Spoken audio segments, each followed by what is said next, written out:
Welcome to Ecofactors, a podcast from the Atlantic Wildlife Institute on Canada's East Coast. We sit down with people doing the real work and the communities pushing back against development that doesn't make sense for us or those we share the environment with. We are united with our guests from everywhere in honest conversations about what it actually takes to protect the earth that we call home. Good morning, Tim. How are you? Great, Lisa. How are you doing? Pretty good, Seems like a busy time for you. Yeah, well, the Energy Utility Board hearings are the main week, I guess, is done. We're not done because final arguments are coming up on Thursday, and then there's the expansion of 100 megawatts application that we need to be present for that too. So it's like the never-ending story, but not as cute. Um, and and we'll be there for it, but yeah, a little less busy. I had a small break to just kind of like stare out the window for a while. Thank you for joining us on Eco Factors. Glad to do it. Thank you for inviting me, and wherever I can help, I'd love to help. I've really been laser focused on Tantramar and New Brunswick and the gas power plant, and focusing on the details of New Brunswick and how we ended up with the decision to build a gas plant. In 40 words or less, can you explain what the project is? The project is to do a turbine gas combustion plant in a point of the grid that is key. They built it in a key area where they're accessing several transmission lines. The main objective is to offset increased demand in the Moncton area, and they see it as their utility knife ability to bring up power online with little notice. In this case, it means they can do it in an hour and a half or so and meet any peak demands. Yeah. Why are you concerned about it? Oh, gee, we could just talk all day. I can list all kinds of things, right? But to me, I mean, there's so many environmental reasons, but that environmental reasons, no matter how important it is to me and other people that value the environment, that doesn't move everybody. So I don't want to ignore that because that's really, really important. But there's so many key fundamentals from an electric grid point of view that we should just focus on. I mean, we should just focus on money because it's just a simple equation. Simple, maybe not, but it's a pretty straightforward argument that this is an extremely expensive proposal that doesn't consider the interest of New Brunswick consumers, right? And puts all the risk on New Brunswick consumers. So, to me, I mean, we can go through a lot of key things. There are so many reasons not to do this: environmentally, fiscally, common sense for global reduction of carbon emissions, obviously, and just modern trends with the U.S. not consuming as many green, solar, and wind products anymore, and battery products, therefore making them more widely available, more cost effective, at least for the next 3 years, probably, right? Plus the fact that, I mean, let's forget about the administration in the U.S. currently and the challenges there. Let's forget about that. Why are we making a U.S. company massively successful and with no risk in the project? And I know NB Power's argument is, well, nobody in Canada could provide this, but still, That that's seems to be a good reason not to do it then, to me. absolutely. Yeah. Absolutely. Um, There's so many reasons not to do it. Let's face the fact that nobody else in the world is building gas power plants unless they have no alternative. mm. And so, what's your experience with grids in general? Because you worked in California in a modernizing the grid kind of scenario. Can you tell me a little bit more about your job down there and how it relates to your knowledge with the gas plant here?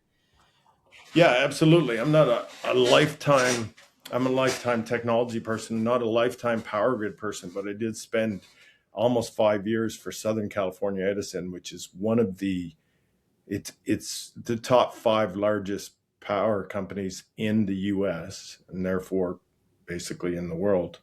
But and it's also just because it's in California, it's very much leading in thought with regard to preserving, preventing global warming, right? So moving to green energies, moving to solar, moving to wind and battery storage.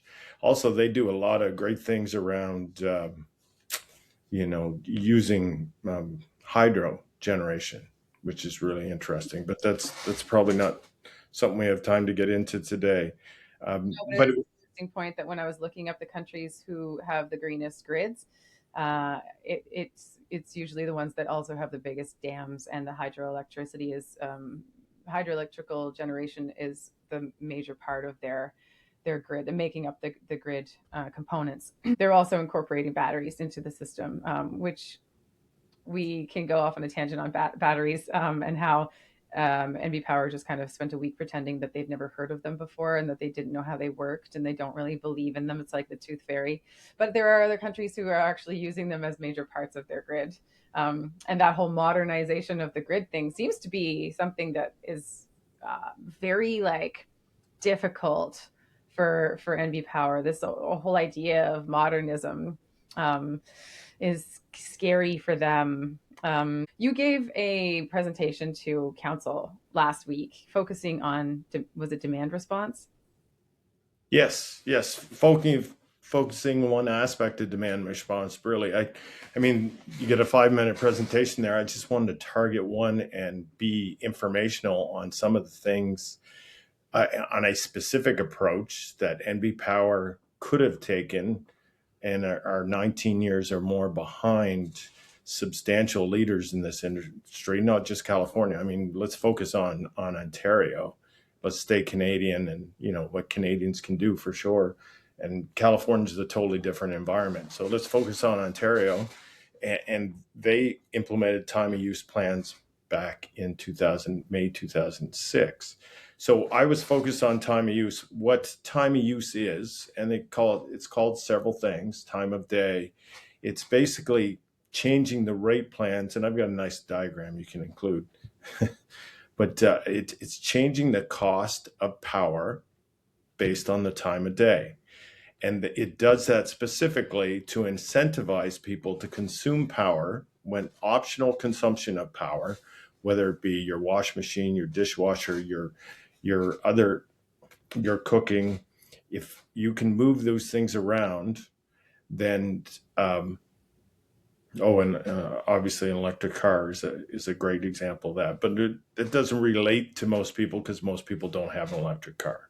So the point is to make the times when there's lots of power available, that people consume the power then. And there's these key times in the evening that the peak demand is in the evening when everybody comes home from school and from work and cooks dinner, and they tend to do laundry, etc. They're busy from 4 to 9 p.m. in the evening. And different areas have done different times. Some have done 4 to 9, some have done 6 to 10. And California, you have an option. You can sign up with your whatever time frame. They've got like 12 different rate plans, and you can sign up to one that meets your needs. And maybe you work shift work. Maybe you do, all kinds of varieties. And they've even got a tool that allows a customer to run the tool and tell me which of the rate plans would save me the most money, right? Look at my last 2 years of consumption. I think that's the best indication of what I'm probably going to do in the next year. Tell me which rate plan's going to, over the last 2 years, would have saved me the most money. I mean, that's really, really effective in helping people, not just showing, okay, we've got these complicated rate plans, figure it out for yourself, but helping them save $1 and getting people feeling like they're part of the electric system, trying to help us avoid building out more generation and impacting, the environment in a negative way. It sounds really cool because it feels like this like relationship, like this back and forth two-way communication with the person who lives in a home and the company that's supplying the utility. It's less like the utility is signing NDAs for their next move and not telling anybody and then telling us later and pretending that they're doing community consultation and things like that. So I feel like the relationship would have to be really, really different. Why do you think NB Power has not done anything like this? Like what is the actual core of this issue? Why haven't we done something as easy as time of use? I'm I struggle with that. I'm lost. I mean, why doesn't a power company want to, be motivated to generate green power? I mean, there's so many benefits to green power. One of them that's probably not obvious to people is just the resiliency that it builds into the grid, right? If you lose one power generation plant in your typical centralized model where you've got power generation at Mactaquac, you've got power generation at La Pro, you've got power generation in a gas powered facility. If that one unit, you've got a single point of failure at these units, and that significantly impacts how much power is generated to your grid, and therefore, puts you at great risk. If you have solar generation on, say, 30% of people's houses all over New Brunswick, I mean, it's so distributed. So it's naturally much more resilient, right? So somebody, their solar panels go down or their wire gets cut or whatever, that's such a small fraction of the overall generation. It doesn't really create risk for an outage at all. And even if you have large solar farms distributed at different locations throughout the province, that creates resiliency, right? It does create a new demand on the network because you got electricity flowing two directions, whereas typically, in a grid 30, 40 years ago, you've got the power plants and the electricity travels towards the consumer on those transmission lines. But the grid is really, power is flowing this way and that way, but there are many benefits to that too. Mm. and then NB Power just seems to be really far behind. Is it most provinces, do you know, in Canada that are using a time of use strategy? Yes, most provinces have time of use and have been using it for quite a while. Yes, yeah, and they have had smart meters implemented to enable them to do that. Now, the smart meters is a bit complicated because there's several generations there. You say smart meters, and everybody thinks about the latest one, but there's been generations of smart meters for a long, long time. And to be honest, I don't know the exact rollout of what New Brunswick has done and what versions and what vendors. You, in your presentation to council, you quoted NB Power's mission directly. So we've gone back to this a lot in last week at the Energy Utility Board hearings, talking about their integrated resource plan. This is something that gets updated every 3 years. However, it has a 10 to 20 to 30 year outlook for the plan for the utility company, which looks really great. Like I encourage people to read the integrated resource plan because it is so beautiful. This outlook for New Brunswick is actually a woman and a baby, and they're in a field of sunflowers, and they're looking out into this gorgeous, clean, beautiful blue sky, and everything's peachy keen. And it says their mission is to enhance the life in New Brunswick by providing clean, reliable, and safe energy while accelerating a sustainable, low carbon energy transition. How does the proposed gas plant contradict this? Well, the proposed gas plant is based on burning carbon-based fuels, right? I mean, simply, I think we all know that, and probably everybody listening knows that. But it's there's nothing carbon-free about it. They have tried to put a spin on it, where it's better off than some other aspects of what they could be doing. But it's like comparing 1970s technology to 1980s technology. It's a really, really weak argument. I can only, I really shouldn't guess at what NB Power's leadership is motivated by to do this. I, my guess would have to be that the guy who's the ultimate decision maker has been at NB Power for 40 years and doesn't, really love the way they did things 30 years ago and is just stuck in that mode and is too strong a personality to be persuaded It's a woman, by eh? because you can't tell me that every engineer at NB Power doesn't, or most engineers at NB Power doesn't know about green technology and how modern grids are working and is not focused on that. I can't believe that. New Brunswickers are world thinkers and they're well educated, and I can't believe that we've put our worst minds in one company. And you know, I like this expression of off mission because, as somebody who works with a lot of nonprofits and charities to help them build their mission, I have kind of strategic pillars that we build along the way to be like, okay, if something else new comes in, here's how you check. Here's your checks and balances that you can make sure that it's actually part of you reaching your mission. Does this particular thing that's coming at you, which is great, means it's business is good if you have things that are coming at you, new jobs, new ideas, new tactics, new roles. But if it doesn't land on one of your four strategic pillars, then it's not going to lead you to your mission. And I think if they had something like this, um, then they wouldn't have strayed so far off the goal, because it actually contradicts every single one of the words stated in their mission. There's nothing clean about it, nothing reliable. There's like, it's not reliable to make a new deal with a country who keeps cutting all the deals with us. It's not safe. It's not safe for the wildlife, the biodiversity, the water, the air. It's not safe for the local people who live nearby or the farms that live around that area.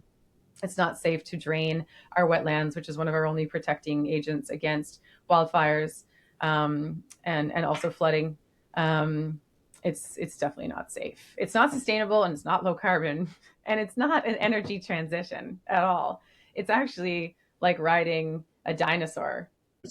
it's also a 25-year commitment to an investment, a bad investment that you're committing to for a long, long time. We have no idea what is going to be the most greenest and cost effective energy generation in 10 years, right? Right, but we know that we don't need 400 or 500, for that matter, megawatts. The resource adequacy isn't deficient to that level, and we've just proven that over the last week, looking at their numbers and asking them to look at them because they haven't looked at them. Um, you mentioned in your presentation that MV Power is misrepresenting the risk of power outages, saying that we're all going to, as Jim Emberger puts it, freeze in the dark in 2028, to falsely support the validity of their choice. Um, do you know much about that cold weather incident that they keep referring to in 2023? Yes, I've done some reading on that for sure. And that incident, I strongly believe that incident wouldn't have been a problem if we had time of use in place and people, the consumers in New Brunswick, are well educated on and incentivized to avoid peak consumption, right? And understand what in their home consumes the most power. Everybody should understand that because everybody wants to pay a lower power bill, right? Everybody wants to pay lower bills across the board, and power bill is something you can really impact. Um, um, but NB Power has to really communicate that. Well, I mean, they have to get these plans in place and allow people to be incentivized of it. And when they're incentivized, they will develop that knowledge as to when to use what. And because this is, and we talk about this like it's something new. The world, most of the modern world, and even, the not so modern world, is aware that there is not unlimited power, right? That every citizen can do its part to reduce the consumption during peak periods. And I think maybe we need to go back to the basic concept. Why is that so important, right? Because the electric grid has to be built to the level to handle that most consuming 5 minutes of the year. And the rest of the year, power is more widely available than you really need. it's that peak. You need to shave that peak down. So we need to all band together to level that peak so that we don't have to create additional generation and additional transmission lines and all the things that are costly in building an electric grid. So it's, I think the biggest failure I've seen from NB Power is the lack of communication and education between them and their consumers and their customers. You know, what typically they call ratepayers, and people don't. A lot of people I work for at power companies don't want to use that term, and it's kind of derogatory because, you know, the power company does have a monopoly on the electric grid, and, you know, there's no competition there. They're the only ones who can provide the lines and the power poles and everything. And so ratepayer term kind of implies that, you know, we don't have options as consumers, and but we do have options in ways that we can use our consumption, and we should have rate plans that enable us, when we're smart about when we consume our power, that our power bill actually goes down, right? And it's like there's no trust between the consumer and NB Power. Mm-hmm. And I attribute most of that to a lack of communication and a lack of education. You know, bad marketing, doing things behind closed doors. Like, here's a great example this week on the EUB.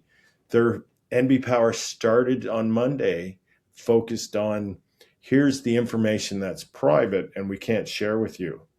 Mm-hmm. We're a public entity, but here's all the information that we've hidden because, you know, there's lots of information we're not going to be able to tell in these EUB proceedings because, you know, the reality is it doesn't make us look good. So we're going to keep that private. Mm-hmm. There might be some arguments for keeping data private, but for the most part, you know, they should be exposing as much as possible to help support their argument. Yeah, in fact, I've been told by someone who used to work for NB Power that they are scared to communicate with the public because they're scared of looking like they're doing something wrong. I think that, you know, maybe comes from top down. It comes from a corporate structure, and there's failures in there. When you presented to council, what was the council's response? Well, the council's response, the council did pass something weeks before that they were supporting the opposition of the gas power plant.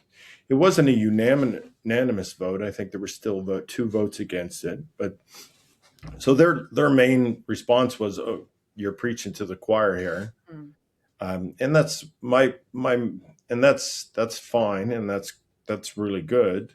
The main objective is to continue to get these ideas out and focus on different specific use cases. I don't know if everybody's familiar with the term use case. We use it in software engineering to focus on a specific, very specific thing that happens to most normal people so that everybody can understand what needs to be done. In my case, in software, in this case, it's time of use. How a time of use rate plan would help you, how it would motivate everybody to be involved in helping us to reduce the power demand during peak times.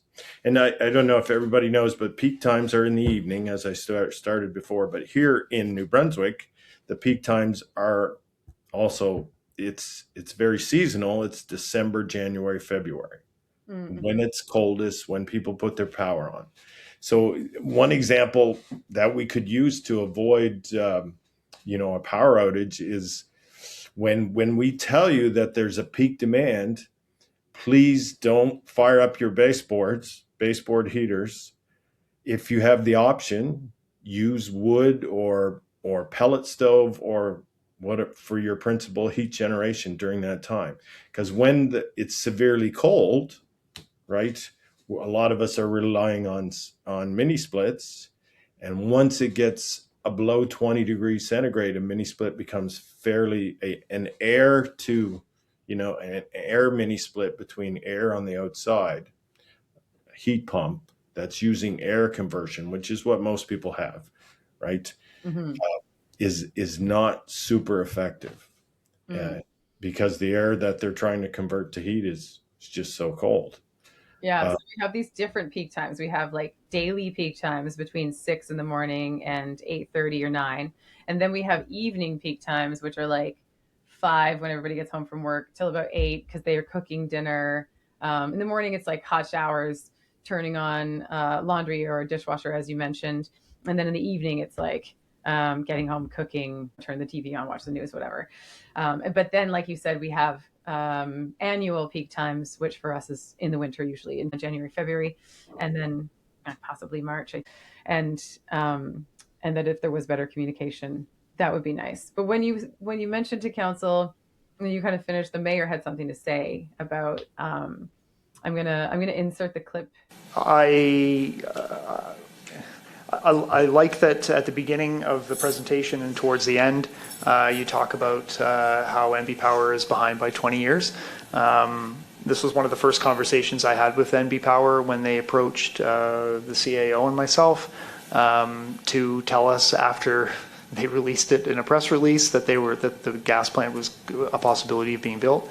One of the first conversations I had with them is that they should have been doing the work 25 years ago, so that we wouldn't even be having this conversation right now. It is an absolute failure of MB Power, and it's a failure of successive provincial governments to hold them accountable to do that work. So I appreciate that you included that in there.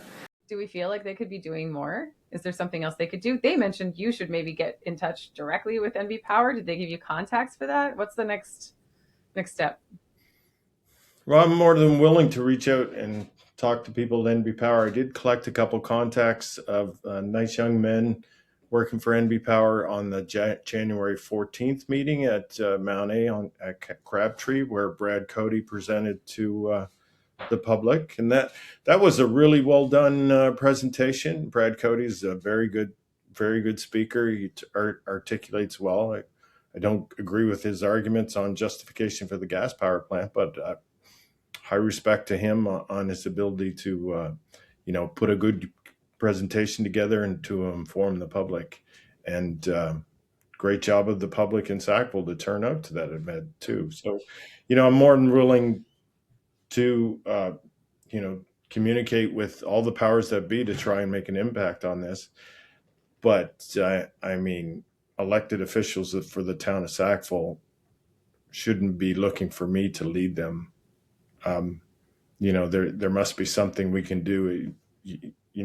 From a town council and from a town perspective to protect the environment and to protect the neighbors in Centerville from the risks that are clearly there, whether they're going to run out of water or their water's going to be poisoned or they're just going to, have this extremely loud environment in their backyard. When it's just so unnecessary for that to happen today. Mm-hmm.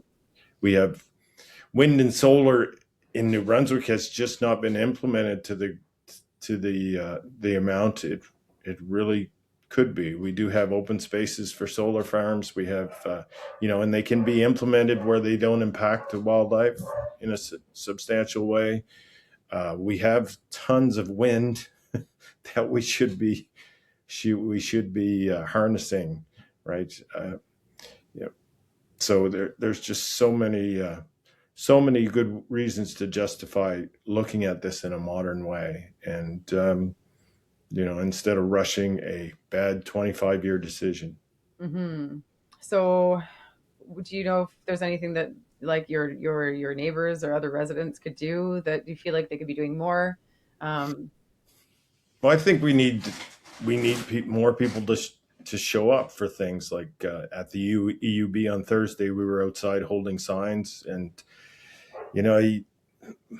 there was 25 people there, and we also need to do a better job. I think instead of maybe focusing our efforts on just talking to more and more people and actually getting some people to come out, and whether it be just show up and hold up signs and say that we have a lot of people against this, that we don't believe this is in the best interests of everyday people of New Brunswick. Mm-hmm. if you could speak directly to the people who are making these decisions or have the power to kibosh a project like this, like Premier Holt, what would you say to them?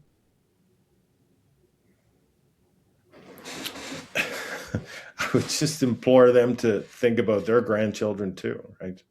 Uh, Saving the environment is there's a lot of people that will deny climate impacts, will deny global warming today, but uh, it's really going to impact our grandchildren and their quality of life at some point in their life, and even our lives is already substantial and clear. But if that's not what's most important to you, let's let's focus on the finances, because the finances just don't make sense. Uh, Mm-hmm. the biggest aspect about the financial risk around this project is the fact that the $500 million to build the plant does not include the cost of fuel. Right. There are many substantial risks of the cost of fuel. One scenario, and it's a worst case scenario, but one scenario is that fuel for this plant could be astronomical in the next few years, as soon as the next few years. And after building this plant, we might not be able to afford to run it, Mm-hmm. right? And my theory is that with advances in new ways to harness the wind, harness the sun, and battery evolution for good, better batteries, solid state batteries, other solutions that require less raw earth materials. The price of batteries could also be and the density of the power in batteries could be substantially improved in 5 years. And even if fuel was cheap at this power plant, we wouldn't use it because of the carbon emissions. Mm-hmm. If it would make sense to just kind of mothball the plant because of the enhancements in batteries, wind, and solar. And It makes well, it speaks to the tardiness of this project, that it actually was the expansion application, or the contract for the expansion with selling 100 megawatts of additional power from this particular location to Nova Scotia, um, was signed on December 31st, 2025. That is the absolute last date that you can sign something and have it fall under a planned project by the federal government's Clean Electricity Act, meaning that it would, only if signed by that date, would have unabated access to using the plant as much as possible. It doesn't have a restriction of 5 to 7% of running it. And so it speaks to a few things there, that they aren't just planning on running it 5 to 7% of the time, and that, like, if it's the very last minute before the Clean Electricity Act cuts it off, then we're all trying really hard to make this transition. Like, you're not supposed to just push it till the last day. It's just so irresponsible. There's nothing prudent about burning more fossil fuels when they talking about the costs of moving it to a different location, but the costs of climate change are much bigger. The costs of floods and fires, and um, moving an entire island up onto stilts so that people can live in their houses and not have to move. There's just, the costs of climate change are massive. The cost, if we pay an extra $1 billion to move it to a yeah, different location or build a new transmission line, by all means, let's put our money into that. absolutely, absolutely. And that's where part of Brad Cody's argument was that we need this power in Moncton. We can't get it there from northern New Brunswick or from Quebec, because he's saying there's some bottlenecks in our transmission lines. Well, let's upgrade our transmission lines, because hopefully one of the easiest solutions to this is just let's build better connections with Quebec, and let's have Quebec stop shipping its stuff to the U.S. at what's supposed to be a substantial discount. I don't know the actual economics of that. That's just a generalization that I've heard many times. And it's, if we're doing that, why aren't you taking care of Canadians? You Mm-hmm. know, and that's the best way to make your grid resilient, is having high voltage transmission lines with all your neighbors, Mm-hmm. right? All your neighbors, and you have a collective grid. That's where Texas shot itself in the foot, right, when it had its blackouts because of cold weather, is it didn't want to sign up to all the regulations required to support the whole grid across the United States. And, it said, we're big enough, we don't need anybody. But when it came down to it, and and the cold weather came and their power generation failed and their lines were frozen, they needed generation externally, and they didn't have the external connections to support that. Okay. Yeah, because Brad Cody did bring up Texas as an example in the board hearings last week. We're not a state in the middle, or a province like Ontario, where you've got a province to your west, a province to your east, we've got the U.S. to your south. You got a lot of neighbors. Here we have neighbors, but yet we're surrounded substantially by the ocean. Mm-hmm. And so there's Maine and Quebec and Nova Scotia, and so we all need to really handle those relationships and make sure that we're all part of the same goals around a grid. Mm-hmm. And you reap the benefits as a result of that, right? Tim, if I may ask you the 3 questions that I ask everyone. I'm wondering what you're reading right now. What am I reading right now? Well, the last book I read was Barack Obama on his take after being out of office, and really just a biography on his lessons learned from being in power. So that was really an empowering thing for me. Not to overuse that word, Yeah. but so a visionary leader like Barack Obama is just he motivates you to think that there are good people that can lead the U.S. and that can lead the world and try to do the right things. That's a good thing to focus on instead of watching the news. But Emily Bakke has a book on the grid and how modern our power generation capabilities with solar, wind, and storage, battery storage, work together in a modern grid. It's now 7-8 years old, but it's really well written so that everybody can understand it. So it's a very good book that I finished up. I mean, I read that a couple of years ago, but cool. I'll check it out. I'll put the link into the episode description. Yeah. What are you listening to? Well, I mean, I listened to a guy named Scott Galloway. I'm a very financially motivated person, and the markets and understanding. I'm in high tech. I've spent my whole life in high tech.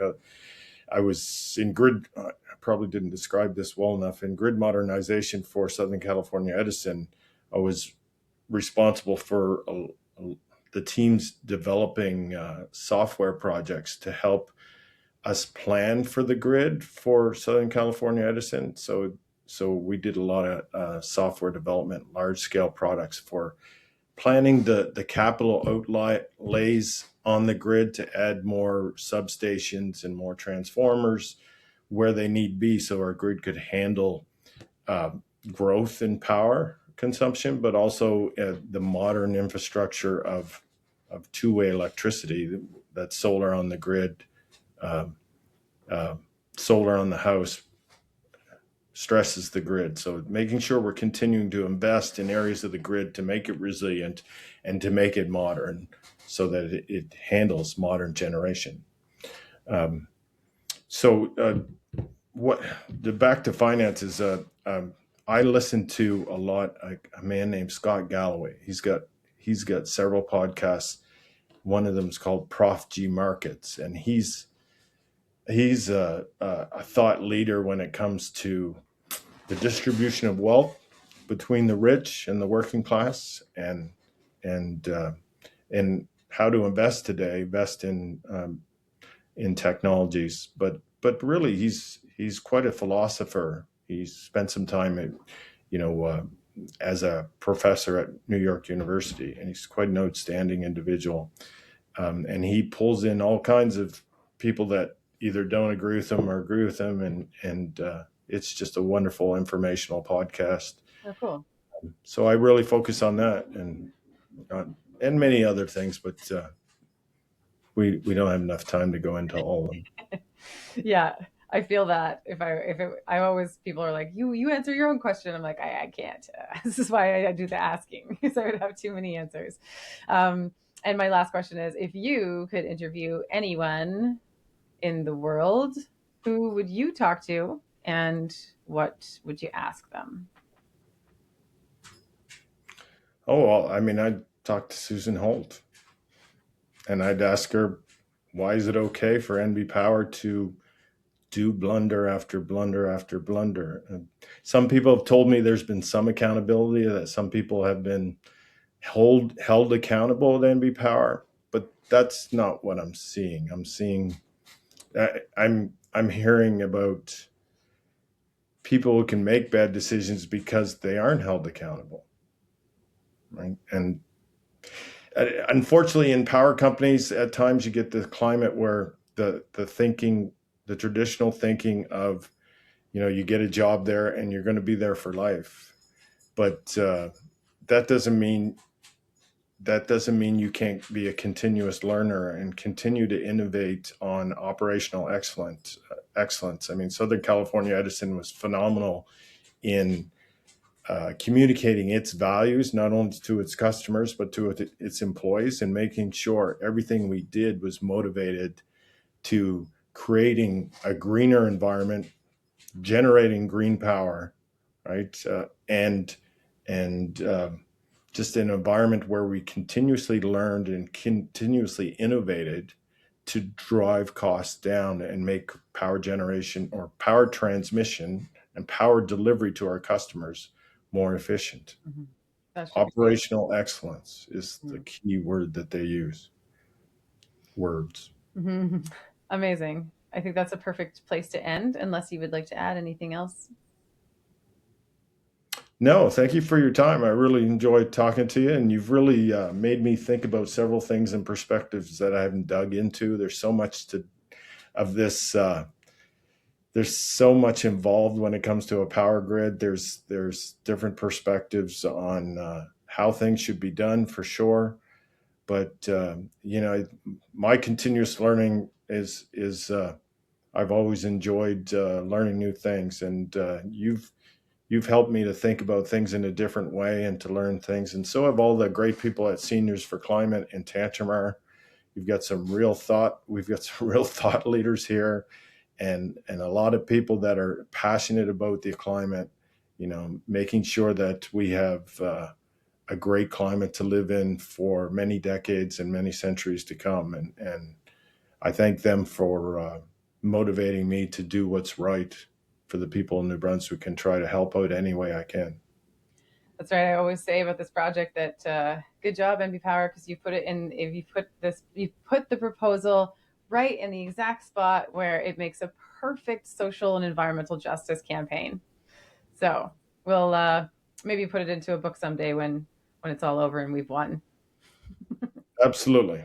And yeah, I think we're on the good side. So for sure, I think we're headed in the right direction. Yeah. Thank you so much for your time, Tim. Take care, Okay. Lisa. Bye. Bye.